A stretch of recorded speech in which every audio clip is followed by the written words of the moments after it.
महाराष्ट्र ग्रामीण रस्ते विकास संस्था ग्राम सडक योजना यांच्या अंतर्गत असणारे कार्यरत कंत्राटी कर्मचारी यांनी आपल्या मागण्यांसाठी, ज्यामध्ये कंत्राटी कर्मचाऱ्यांना 2012 पासून फरकासह समान कामाप्रमाणे मानधन वाढ देण्यात यावी, वार्षिक 10% मानधन वाढ मिळावी, नियमित कर्मचाऱ्यांप्रमाणे प्रवास भत्ता द्यावा, महिलांकरिता प्रसूती रजा पूर्ण पगारी 6 महिने द्यावी आदी मागण्या त्यांच्या आहेत। या अनुषंगाने मुंबईतील आझाद मैदान येथे 23 जून पासून ही सर्व मंडळी उपोषणास बसलेली आहे। दिनांक 30 8व्या दिवशी सुद्धा हे उपोषण सुरूच आहे। राज्यभरातील सर्व जिल्ह्यातील प्रधानमंत्री ग्राम सडक योजना, मुख्यमंत्री ग्राम सडक योजना यांच्या अंतर्गत कार्यरत सर्व कंत्राटी कर्मचारी रामदास बर्डे यांना पाठिंबा देण्यासाठी सामूहिक रजेवर जात आहेत। महाराष्ट्र शासनातर्फे प्रधानमंत्री ग्राम सडक योजना व मुख्यमंत्री ग्राम सडक योजना या अत्यंत महत्त्वाच्या योजना राज्याच्या ग्रामविकास विभाग मंत्रालयातर्फे राबविण्यात येतात। मात्र या कामासाठी कंत्राटी कर्मचाऱ्यांची नेमणूक करण्यात आलेली आहे। त्यांना मिळणारे मानधन हे तूटपुंज आहे। या कर्मचाऱ्यांना शासकीय कर्मचाऱ्यांसारख्या सुविधा नाहीत। हे कर्मचारी 17 वर्षापासून काम करीत आहेत।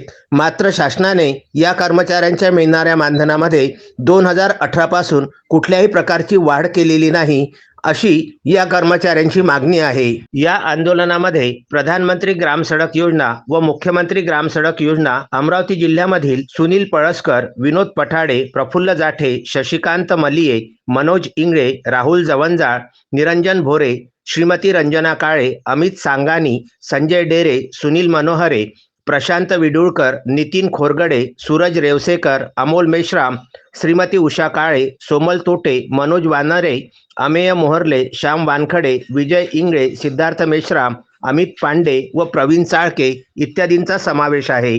आज ज्या लढा चालू आहे, या लढ्याला मी आणि माझ्या सहकाऱ्यांनी बर्डे साहेब, सर्वप्रथम बर्डे साहेबांनी विचारलं आम्हाला की रावसाहेब असं करायचं आपल्याला, तर आम्ही सगळ्यात पहिले त्यांना होकार दिला की तुम्ही जे काही करसाल त्याला आमचा संपूर्ण पाठिंबा राहील आणि बाकी काय जे तुम्हाला मदत लागेल त्यासाठी आम्ही केव्हाही तयार आहे। त्यानुसार त्यांनी सुरुवात केली आणि सुरुवातसुद्धा इतक्या चांगल्या पद्धतीने केली की जवळपास शासनाला आता कुठं जाग आली की कमीत कमी ते भेटीसाठी तरी येतात। त्यात एक वेळ अशी परिस्थिती होती की त्यांच्या कॅबिनमध्ये गेल्यावर आपल्याला ते बसायला सुद्धा सांगत नव्हते। उभं राहिलं तर दूर, उभं राहिले जास्त गर्दी झाली तर लगेच बाहेर हाकलून द्यायचे, तुम्ही बाहेर थांबा, दोघंजण थांबा, दोघांसोबत काय बोलणं करते काय नाही, बाहेरच्या लोकांना शंका। पण आज रोजी बर्डे साहेबांमुळे कमीत कमी ते आपल्या इथपर्यंत आले, आपल्याशी संवाद साधला। आता बऱ्याच गोष्टी अशा त्याच्या की म्हणजे सांगावं वाटत नाही, ज्या त्यांनी आता वारंवार इथं सांगितलेलं आम्ही असं करू, आम्ही तसं करू, हे त्यांनी सुरुवातीपासून आपल्याला आश्वासनं दिली आम्ही सुद्धा त्यांना अगोदर प्रतिसाद दिला किंवा ठीक आहे तुमच्या मनानं चालू द्या, तुमच्या मनानं चालू द्या। आम्ही म्हणजे कोणती ती अग्रेसिव्ह भूमिका घेतली नाही। त्याच्यामुळं काय झालं की आता आपल्या बऱ्याच लोकांचं नुकसान झालं, जे काही आपले इतके दिवस लागले ते असं कदाचित असं वाटतं की आमच्यामुळं नुकसान झालं की काय, त्याच्यामुळं कधी कधी आम्हाला सुद्धा ते गिल्टी वाटतं।